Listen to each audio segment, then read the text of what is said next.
people who are financially wealthy have the upper hand over people who are in poverty, who come from poverty, who come from severe trauma, and have parents that are addicts or parents who are mentally ill, because those parents most likely cause us to have trauma from the abuse in our lives and the neglect in our lives.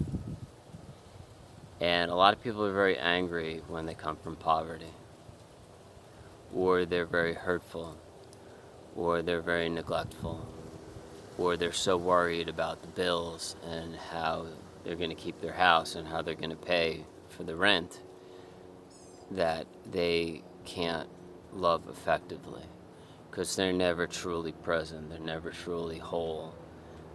And this causes a great conflict in the attachment and the attention and the love needs between the children in the household, or the child in the household, and the parents or the parent.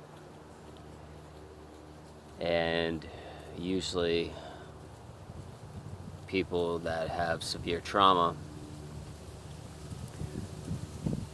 sometimes we develop into people with mental illnesses, whether it's bipolar, borderline personality disorder, complex PTSD, childhood neglect, and a ton of other things.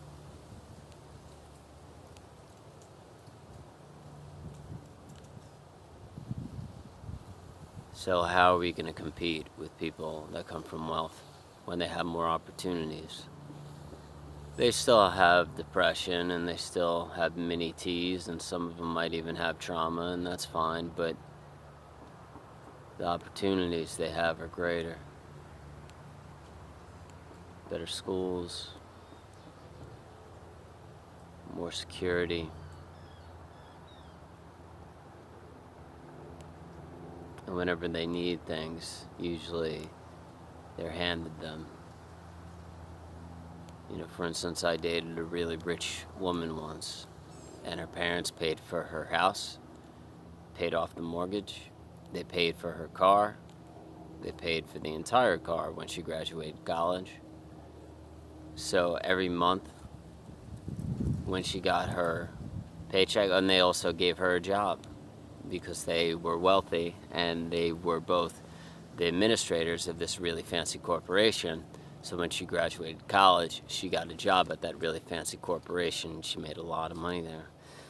So it's not only comfort and safety, maybe not safety, but comfort and opportunities when you grow up with financially wealthy. It's also the opportunities you have after you're done with college because of the people you know, whether they're your parents, or whether they're connected to your parents, or whether they're connected to the school that you went to.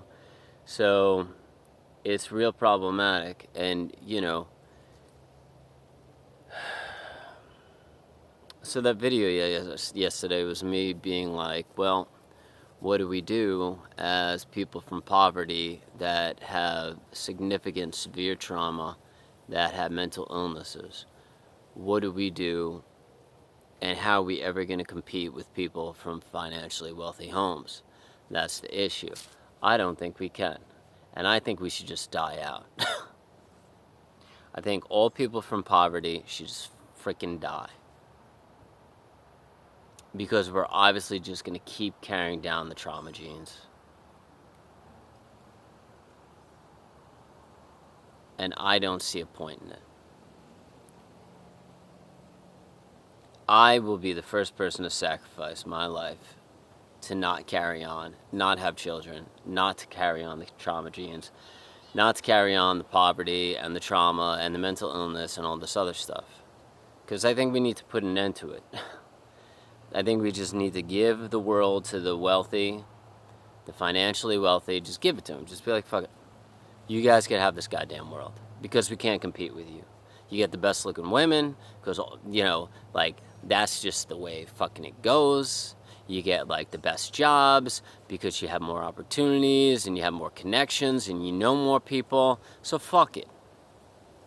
All us people from poverty and trauma, with fucked up parents that were addicts, whether we're abusive or neglectful, that we didn't get our attention needs met, or our love needs met, or our attachment needs met, you know what? Let's just retire the whole goddamn thing. And let us, all of us, from severe trauma and poverty and abuse and neglect, let's just die out as a race and give it to the financially wealthy, because we're losing to them anyways. And it's like 1 out of 10,000 that makes it from poverty, you know, to compete with those, you know, people that have more opportunities that come from financial wealth. But even them, they can't even fit in. The wealth knows the wealth, and the poor knows the poor, and the trauma knows the trauma. And the trauma is attracted to the trauma because it's like, well, we have so many things in common. We have the same mindset. We have the same background. We had the same kind of family that was so messed up. At least we have that to relate. And we could talk about that. And I'm just sick of it, man. It's like...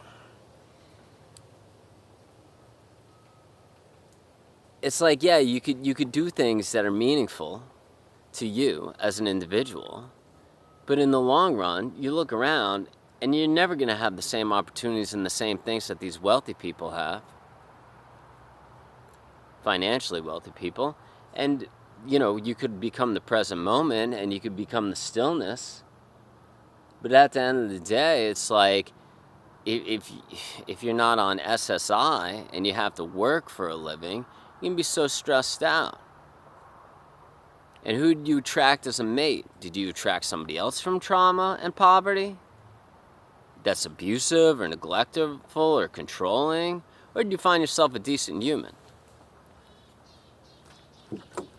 I hate riffing about stuff that needs to be riffed about, that our society is so lacking in so many different dimensions. But that's, I think, the biggest one.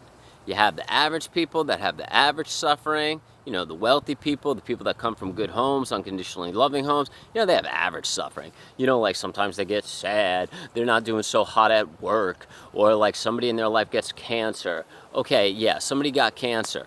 All right, but if you studied enough psychology and spirituality, you'd be higher up on Maslow's hierarchy, and you wouldn't give a fuck if people died or had cancer. That shit wouldn't even bother you, man. You'd be like, okay, you have cancer. Good, you're gonna die. That's fine. But if you're a child, I mean, if your kid gets cancer, that's one thing. If you're under the age of 18 and you get cancer, that's messed up. If you're over the age of 18 and you get cancer, I can give a shit less. Well, I'm also a psychopath. But, like, I give a fuck less if you get cancer. Like, you get cancer. Everybody gets goddamn cancer these days because they're eating shit food that's processed and all this other shit. Spending most of their time on cell phones and stuff. Most people have shit habits because they're so stressed out and depressed from work. They can't even fucking sleep at night. Dude, this world is fucked. It's so screwed up. That's why I think the human race should just die. Be extinct as a human race. Just fucking die out, man. Who gives a shit? I think the human race should just die out. First of all, if you come from trauma, abuse, poverty, neglect, all that shit.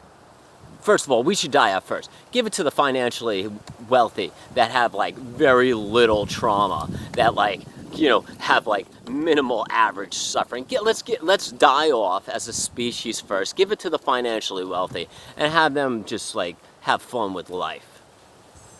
Because they have so many goddamn opportunities. They're much happier than we are. Do you know that it turns out that people that make $70,000 a year or more, they're more happy than people that make under than $70,000 a year. That's like a single individual, not including kids or any of that stuff. So it's just like, that's how much it takes to be happy, to make at least 70,000. But then you have to have like good habits. Anyways, so the hell with it. I don't know, man. It's just really pissing me off. It's just really pissing me off because it's just like, I can't compete with this world, especially coming from like poverty, trauma, abuse, and all that other shit. So what ended up happening to me? I have borderline personality disorder. I'm also a psychopath. Well, that sucks. But who gives a shit? Kill it, man. Kill it.